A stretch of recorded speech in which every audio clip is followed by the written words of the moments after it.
Bonjour à toutes et tous. Bienvenue au troisième épisode des Flopping, le podcast. On peut appeler ça un podcast, mais j'aime bien dire que c'est des conversations entre designers sur nos expériences, sur nos échecs, nos flops en tant que designers travaillant dans ou pour les services publics. Et du coup, aujourd'hui, pour ce troisième épisode, on a la chance d'avoir Anaïs Texier en tant qu'invitée, qui va nous raconter ses expériences en tant que designer travaillant pour les services publics, intégrer dans les services publics, pardon. Du coup, voilà, vas-y Anaïs, je te laisse te présenter. Ok, trop cool. Merci Sophia. Je m'appelle donc Anaïs, je suis designer de service. Dernièrement, j'étais en charge d'innovation sociale à la mairie de Nanterre.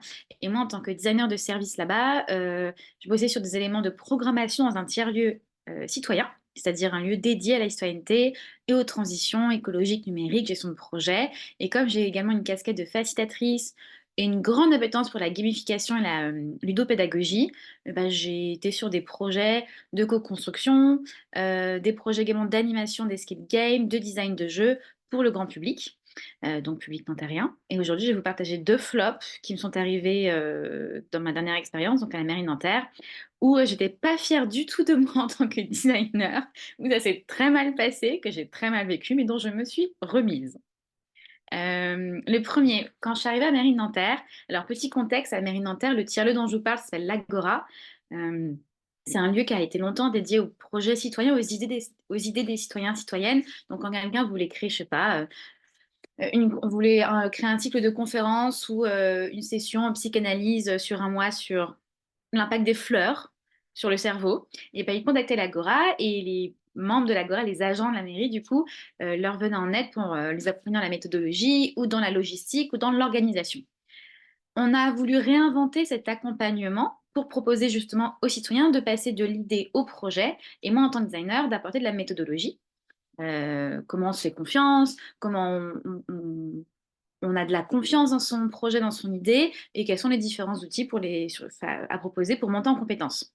J'ai donc eu la bonne idée sur la co-construction. Mais alors, la co-construction, ça ne parle pas à tout le monde, et c'est pas parce que tu fais la co-construction que tout le monde est disponible, mentalement, en termes de temps, en termes de confiance et de dynamisme. Et en tant que jeune designer, je me suis un peu pris les dents là-dessus. Notamment parce que un de mes ateliers, c'était avec des adolescents que j'avais croisé à l'Agora, qui adorait le nouveau projet de tiers-lieu dédié aux enjeux de transition écologique et numérique, mais qui voulaient juste vivre leur vie et faire du sport et faire plein de trucs. Bref, ils sont venus à l'Agora, à l'atelier, c'était très sympa, mais c'était 2 heures, je crois même 2 heures et demie, je crois les pires 2 heures de ma vie. J'ai dû jouer à la maîtresse. Les gamins, ils comprenaient R à ce que je disais, ils voulaient juste donner leur avis. En gros, ma méthode, c'était, bah, il y a plein de magazines, je leur expliquais ce qu'est l'Agora en termes de lieu, en termes de ressources, compétences, et en termes aussi de possibilités par rapport aux outils qu'on a, à l'espace, à tout ce qu'on pourrait faire. Hypothétiquement, hein, genre, bah, imaginez que vous avez plein de trucs possibles en termes. Enfin, il n'y a pas de limite de temps, d'argent, de volonté. Qu'est-ce qu'on peut faire avec ce lieu? Qui est un lieu très chouette d'ailleurs, qui est toujours ouvert. Et je leur ai proposé du coup de faire un collage pour faire un mood board pour que visuellement, on arrive à placer des idées sur des images. Et à la fin, on se présente les collages. Je précise qu'il n'était que 4, mais c'était tout de même assez suffisant pour être assez challengeant sur ces 2 heures d'atelier. Ils ont réussi le collage, ils ont apprécié parler avec des mots, parler avec des images et les présenter, mais ils n'ont pas compris l'exercice et je pense franchement que je l'ai mal expliqué. Et ça a été un échec parce qu'à la fin, bah, quand je leur demandais réellement de présenter le projet et d'aller plus loin, d'imaginer des projections, du coup, d'identifier les besoins qu'il y avait derrière leur mood board en termes d'outils, d'éléments, de matos à acheter, de compétences, de logistique. Ah, mais ça, tu vois, c'est en intérieur, en extérieur. Est-ce que ce serait le lundi? Est-ce que ce serait après l'école? Est-ce que ce serait plus intéressant de le faire à l'école? Bah, regarde en me disant, mais elles sont nulles tes questions. Enfin, j'en sais rien. Moi, je veux faire du foot parce qu'il y avait un ballon dessus sur le mood board. Ou moi, je veux juste lire des livres parce que j'aime les mangas. Et je me suis arraché les cheveux et je pense qu'ils ont passé un très mauvais moment. Et à la fin, j'étais genre, bah merde, on a perdu 2 heures. Je suis pas sûre de les voir revenir en plus à l'Agora, donc grosse frustration. Et point négatif, j'ai dans les petits à ma chef, pourquoi j'ai passé 2 heures avec 4 enfants qui ne reviendront pas à l'Agora. Et moi, j'ai joué à la maîtresse et j'ai fini en pleurs à la fin de l'atelier. Bon, je le raconte avec beaucoup de rire et de malice, mais en vrai, j'étais pas fière de moi du tout. C'était dur parce que vraiment, gérer 4 enfants, ados, qui me respectaient pas beaucoup, qui n'avaient rien à faire de mon collage et qui voulaient juste rentrer chez eux, alors qu'ils avaient sous ma responsabilité pendant 2 heures, c'était assez compliqué. Et le lendemain, quand l'équipe a débarqué, ils m'ont dit, ça s'est passé comment? C'est genre, plus jamais, mais plus jamais, je te fais un atelier comme ça. Mais plus jamais. Et je sais que j'ai pas le droit de te dire non, hein. Je dis ça à ma boss. J'ai pas le droit de te dire non, hein, mais je le ferai plus. Bon, Et vas-y. selon toi, qu'est-ce qui a fait flop? Est-ce que c'était une question d'outils? Est-ce que l'activité que tu avais prévue? Qu'est-ce qu'est-ce que Alors, tu trouves que c'était pas adapté à ce public-là? alors j'ai deux hypothèses. La première, c'est le public, et le deuxième, c'est la posture, la communication, enfin plutôt ma communication. C'est-à-dire que quand je suis arrivée à la mairie de Nanterre, j'étais dans une direction qui était déjà experte, on va dire, enfin très dynamique et connaisseuse, volontaire de la co-construction, en tout cas de la concertation. Moi, la co-construction en tant que designer, bah, j'avais ma propre définition. Je suis arrivée dans un lieu où on parlait que de ça, j'étais bah, super, il n'y a pas besoin d'évangéliser, pas besoin d'accompagner, les publics apparemment sont prêts. Non, la co-construction, chacun a sa définition. La co-construction repose sur une connaissance, une confiance, une disponibilité des publics. Ça veut dire qu'ils doivent connaître les enjeux de la ville ou du service ou de la solution sur laquelle tu bosses, tu vois, et vouloir déjà s'intéresser. C'est même la base de la concertation, ton engagement et ton dynamisme et ta disponibilité. Nous, le souci, c'est qu'on avait, enfin moi en tout cas, je n'ai pas eu assez de temps pour étudier la cible. Je fais des guillemets parce que c'est pas très beau comme terme, tu vois, c'est pas une cible marketing, mais la cible, c'est-à-dire les personnes qu'on voulait viser et à qui on voulait proposer de réfléchir au projet. Donc pas tant pour l'identifier, pas le temps également pour se mettre à sa place et être en posture d'empathie. Et donc leur proposer en sortant notre chapeau, genre un super atelier de 2 heures avec collage, bah, ça faisait joli sur le papier, mais derrière, il y avait pas, on n'avait pas réfléchi des enjeux et la compréhension. Et donc, deuxièmement, en termes de communication, bonjour, vous voulez réinventer l'Agora? Super, venez passer 2 heures avec Anaïs. Elle va vous proposer d'inventer plein de trucs. Et à la fin, promis, on va essayer de faire en sorte de réaliser vos idées. Bah ça a été compris plutôt, tu veux faire un truc à l'Agora? Viens nous dire ce que tu veux faire. Et après, je respecte toutes tes idées et je les mets au programme.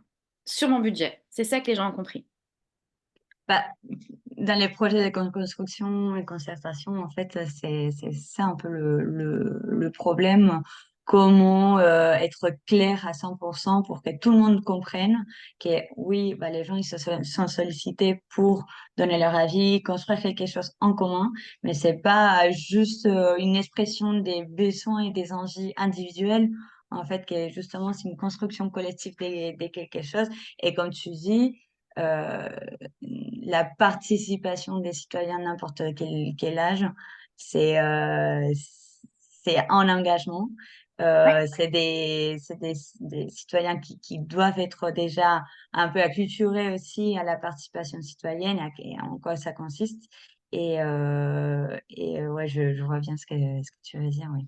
Bah ouais. Et je dirais même qu'en plus, ça, ce n'est qu'un seul atelier. Évidemment, quand tu fais tu designes toute une expérience de conservation ou de collaboration, hein, et bah, c'est sur Mm, plusieurs ateliers. Et du coup, tu as des enjeux et tu as des exigences envers chaque séance. mm, mm, Euh, Là, j'ai eu quand même la chance d'en faire 5 de manière très, très aléatoire avec différents profils qui sont mieux passés que ce flop-là, mais au final, qui n'ont pas réussi à alimenter une définition claire du projet parce qu'on ne connaissait pas les enjeux derrière et on avait justement mal identifié le terrain. On n'avait pas fait enfin, j'avais pas fait mon devoir de terrain designer. mm, À ma mm. décharge, je vais pas, enfin, c'était difficile à faire respecter, à faire valoriser dans mon temps, dans ma charge de travail, pour avoir le temps de le faire, quoi. Il fallait rapidement présenter quelque chose en s'assurant Mm. qu'il y a eu concertation ou présentation aux citoyens. Donc c'était de la fausse concertation et de la mauvaise Et collaboration. oui, c'est souvent le problème, en fait. La participation citoyenne ne peut pas être si contrainte par des délais à respecter parce que ça prend du temps. Et il faut s'adapter aussi aux participants. Et effectivement, ça nécessite aussi une connaissance du terrain, comme tu dis. Ouais. Et dans ces cas-là, en fait, c'était la connaissance des adolescents.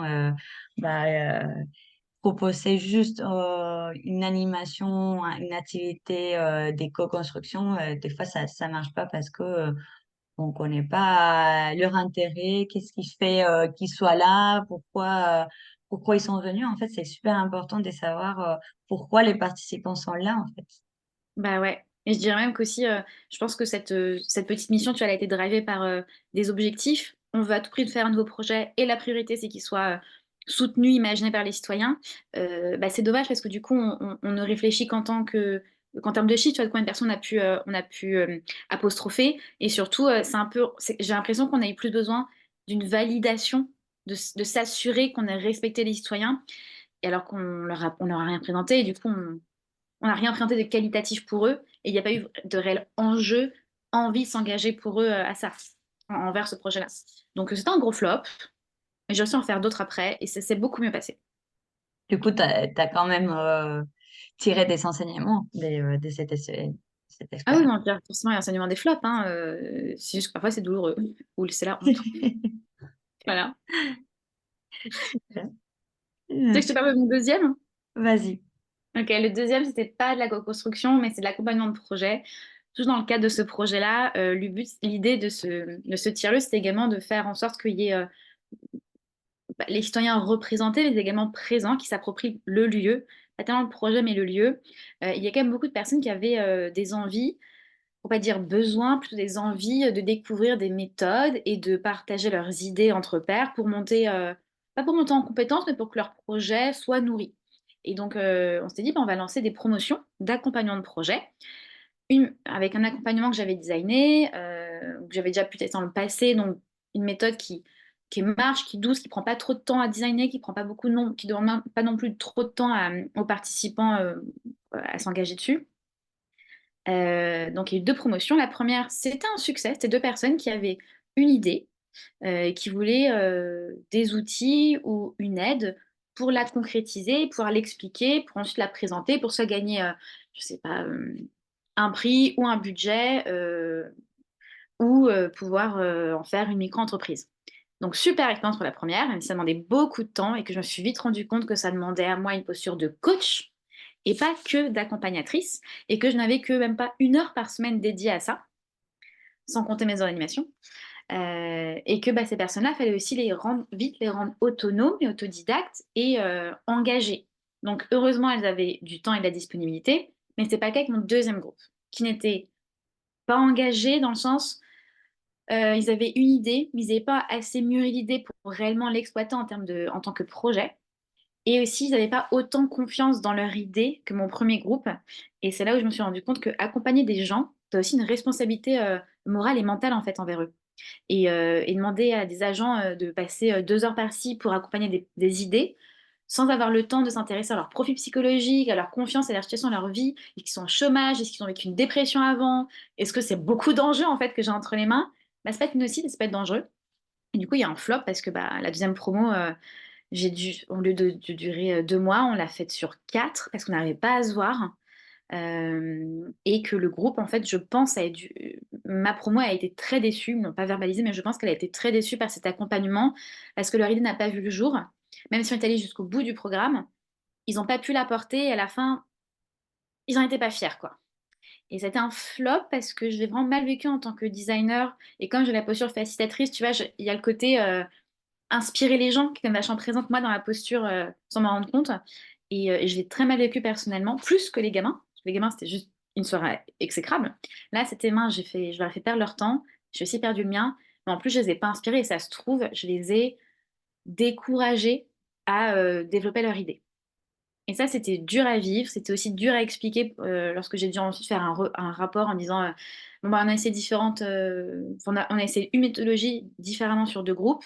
Le premier a marché pour telle raison, le deuxième a pas marché pour telle raison, mais surtout, il y a un manque de temps il y a un manque de temps précieux pour accompagner les gens, quoi. Soit on se positionne sur des agents à dispo pour filer quelques coups de main sur un projet, soit on prend une vraie posture de personnes qui va prendre le temps de s'intéresser aux gens et à leur vie et à identifier les chances de leur projet pour nous, à se développer dans notre lieu. Et si c'est pas le cas, on les identifie vers d'autres acteurs qui sont mieux placés que nous. Et donc, ouais, j'ai mis du temps à me remettre de cet échec-là.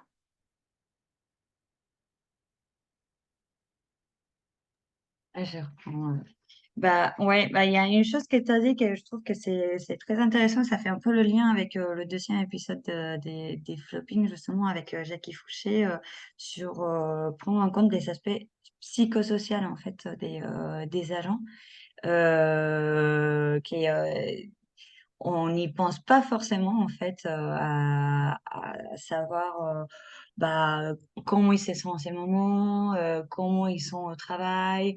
Comme tu dis, est-ce qu'il y a eu un burn-out auparavant? Est-ce qu'ils sont chargés sous l'eau des travails? Et, Elles sont- euh, et en fait, je pense qu'on s'est laissé emporter un peu par, voilà, super, il y a un projet, il y a des gens motivés, et on oublie un peu ces questions-là psychosociales, qui pourtant, ils vont, bah déjà, ils vont avoir un grand impact sur la personne qui conduit le projet, mais aussi sur le projet en lui-même.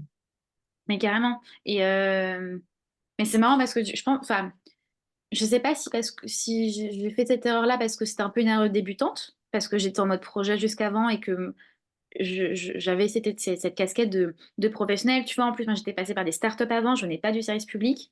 Donc, je ne sais pas si j'étais formatée à ça par mon travail ou si réellement je suis formatée à ça par jeune génération vivant en milieu urbain très privilégié, où justement le temps, bah, c'est ton bien le plus précieux et tu dois penser en mode efficacité et production, quoi. Parfois, je me pose la question si on n'oublie pas tout le contexte émotionnel ou social ou d'angoisse, si tu veux, qui nourrit des projets ou qui les retarde. Mais en fait, c'est le côté humain, tu vois. Et on a besoin, on a cette responsabilité-là de Mm. prendre en compte la charge des gens, leur quotidien, quoi. Et du coup, bah, maintenant, je ferai doublement plus attention. Et souvent, dans le contexte, tu vois, d'études d'un périmètre, enfin, de terrain, quoi, j'essaye de plus en plus de m'intéresser aux enjeux, ouais, aux enjeux psycho, quoi, ou juste émotionnels. Mhm. Mhm. J'encourage tout le monde à le faire, parce que c'est très, très important.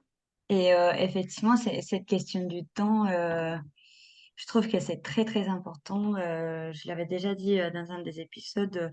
Moi, quand je commence à travailler avec des gens, bah, en fait, ce que j'essaye de faire, c'est d'essayer de calculer le temps à y mettre, en fait, pour chaque personne dans le projet, parce que déjà, ça rassure et ça permet voilà, délimiter aussi la participation des uns et des autres. Et, euh, et en plus de ça, je sais que, par exemple, en Pays de la Loire, quand on avait lancé le laboratoire d'innovation, c'était une question qui était très importante parce que le laboratoire d'innovation, non, pardon, l'incubateur. Ok. Euh, Parce que voilà, c'est un engagement très fort de la part des agents qui sont pas, qui laissent pas leur tâche quotidienne, hein, qui laissent pas leur Non. travail quotidien pour se lancer sur un autre projet. Et du coup, cette notion de la valorisation du temps, la valorisation aussi de la hiérarchie, en fait, la reconnaissance, etc. Bon, ça résout pas le problème du temps, mais au moins, c'est déjà quelque chose. Et je sais que dans des incubateurs, il y a dans d'autres incubateurs, en fait, il y a des gens qui sont détachés de leur poste pour mener leur projet, en fait. Ben, ça, c'est hyper précieux. Déjà, je C'est trouve que l'idéal de l'idéal. ouais, et ça montre que c'est déjà un regard très respectueux de ta charge de travail, en fait. On part du principe que tu as besoin de temps pour te former à ton projet ou avoir le temps d'encontrer des gens. Pour avoir été dans une collectivité où une collectivité, ça bouge très vite et tout le temps. Donc le temps, il est vraiment très précieux et souvent, il est très serré. Je sais que la mairie a lancé beaucoup de side projects et d'opportunités pour devenir ambassadeur, se former. Et la première question qui revenait à chaque fois, c'était OK, est-ce que c'est décompté de nos heures de travail? Enfin, pardon, est-ce qu'on a des heures de travail en plus? Et est-ce qu'on doit avoir la validation de nos managers pour accepter ces postes? Mm, Parce mm, que les gens ne sont pas cons. Ils savent que ça va leur peser et ils savent que ça va se retomber sur un après. Parce qu'on leur dit, bah, ah, et t'as pas eu le temps pour faire ton taf, bah, du coup, on te retire du projet, side mm, projet mm, que tu avais pas. Et c'est une vraie punition. Parce que du coup, mm, on te punit pour ton engagement, ta motivation ou ton envie de bouffer d'air fraîche. Et c'est justement quand tu es au bout du rouleau que tu as envie d'une petite bouffée d'air fraîche et un side Oui. project est l'idéal, même s'il dure que 2 semaines. Donc c'est vraiment dommage et c'est presque mauvais, méchant, tu vois, Mm. de saper ça, quoi. Et comme tu dis, en fait, c'est side project, comme tu dis, c'est un peu opportunité aussi de se ressourcer et ça va aussi avoir un impact sur ton travail quotidien, tes tâches quotidiennes, en fait. Bah Et oui. c'est vraiment dommage voilà, bah, t'as pas le temps et du coup, tu restes un peu dans la tête dans le guidon sans pouvoir en sortir et quand tu as une opportunité, c'est comme tu dis, c'est un peu pénalisé, quoi. Ouais, ouais, ouais. Ou pas reconnu, quoi. Et Voilà pour... voilà, super. Et effectivement, j'ai bien noté aussi cette question d'avoir une évaluation en amont du projet. Comme tu dis, analyser en fait si le projet, bah, ça peut intéresser la personne, le laboratoire, ben, dans ce cas, l'agora. Euh, et, et voilà, et avoir vraiment une évaluation complète du sujet, ces aspects psychosociaux. Super. Ouais. Et je dirais même, tu vois, bah, tu sais, souvent au début des projets, quand tu présentes la méthode et tu demandes aux gens s'ils ont des questions, je pense que c'est important, enfin, moi en tout cas, je le ferai à partir de maintenant, d'intégrer leur ressenti. Qu'est-ce que ça vous évoque en termes je sais pas, de compétences que tu as envie de développer? Souvent, la question se pose. Moi, souvent, je leur dis, mais qu'est-ce que tu veux partager comme compétence? Ou énergie aussi, tu vois, les gens, ils ont, Mhm. c'est énergie qui veulent partager, c'est une bonne humeur, c'est un truc décalé. Qu'est-ce que tu as envie de recevoir? Et qu'est-ce que tu n'es pas prêt à donner? Disponibilité, émotion, parce que, je sais pas, t'es jeune parent, Mhm. t'as beaucoup de taf en ce moment, ou je sais pas, c'est l'hiver, et l'hiver, tu déprimes, quoi. Maintenant, je vais acheter cette question-là. Qu'est-ce que tu es prêt à donner? Qu'est-ce que tu peux pas? Pour X raisons, et si tu veux nous la partager, bah, on la prend avec respect et bienveillance. Si tu veux pas, c'est pas grave non plus, quoi. Et Mhm. je trouve que c'est vraiment valoriser la personne avec ses contraintes que forcément elle apporte et qu'il ne faut pas minimiser. Mhm. Faut surtout pas minimiser. Super, super Voilà. intéressant. Et ça, c'est super parce que ça fait vraiment le lien avec l'épisode numéro 2 avec. Fameux épisode numéro 1, ouais.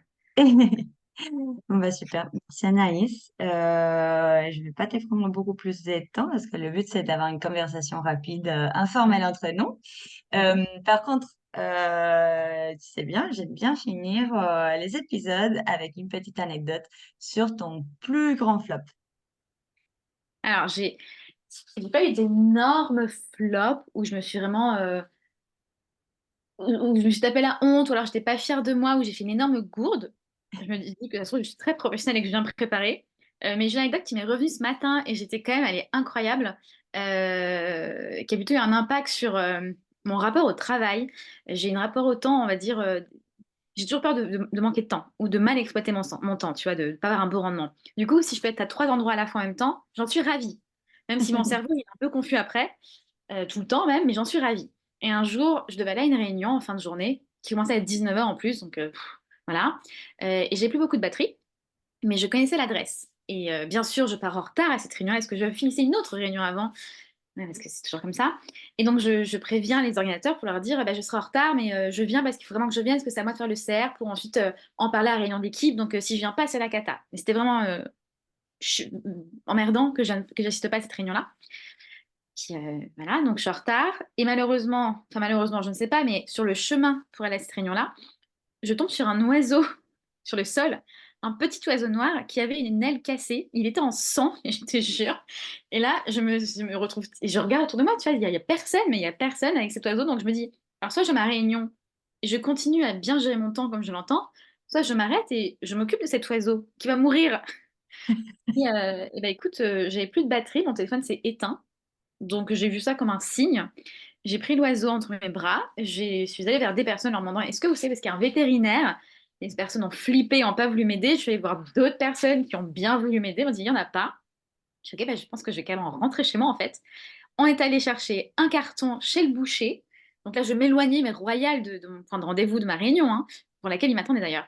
Et je suis rentrée en RER avec un petit martinet noir dans mon carton avec une aile en stressant de ouf pour ma réunion, pour laquelle j'avais aucun moyen de dire ne m'attendez pas, ne m'attendez plus, je ne viens plus. Et j'ai passé la nuit chez moi avec le petit martinet dans un carton. Et le lendemain, j'ai dû me lever, je sais pas, j'ai dû aller à 8 heures à Maison-Alfort, parce que je suis en région parisienne. Et Maison-Alfort, c'est là où tu as le centre de blessés vétérinaires pour les oiseaux, qui est à 1 heure de chez moi. Et j'ai dit à ma boss, écoute, je serai en retard d'au moins 1 heure parce que j'avais déposé un martinet à Maison-Alfort que j'ai récupéré sur le chemin de la Réunion hier, à laquelle je ne suis pas allée et pour laquelle je ne pourrais pas te faire de débrief. Et donc, ça reste une de mes anecdotes assez rigolotes. C'est le jour où j'ai un peu sacrifié mon temps, tu vois, et je ne regrette pas du tout. Mais du coup, on m'a surnommé la Blanche-Neige au taf parce que juste avant, j'avais trouvé un lapin que j'ai fini par adopter. Donc, tu vois, les animaux me permettent, me font des petits signes, bah, ils me disent, oublie pas C'est que des le temps, signes, il n'y a hein. pas que ça, quoi. Bah ouais. Et le petit martinet noir a été relâché, il a survécu. Donc, je suis très heureuse pour lui. Super. Moi, c'était un mal pour un bien, voilà. Ouais, ouais. Non. Et au final, cette réunion, quelqu'un d'autre a fait un cerf. Donc, tu vois, morale de l'histoire, il y a personne qui est irremplaçable. Personne qui est irremplaçable. Le taf, c'est le taf et il y a toujours quelqu'un pour faire un CR ou un enregistrement. Et les C'est CR, ça. bah, c'est la vie. Tandis que les oiseaux, bah, ils peuvent plus voler, ils meurent. Bah, voilà. Voilà mon flop. Bon, bah, merci beaucoup, Anaïs. Ouais, je t'en prie. Et voilà, bah, merci aux participants. Ça va être mis sur YouTube dans la semaine, Ok, si trop jamais. bien. Et voilà, merci encore. Et à Ok. bientôt.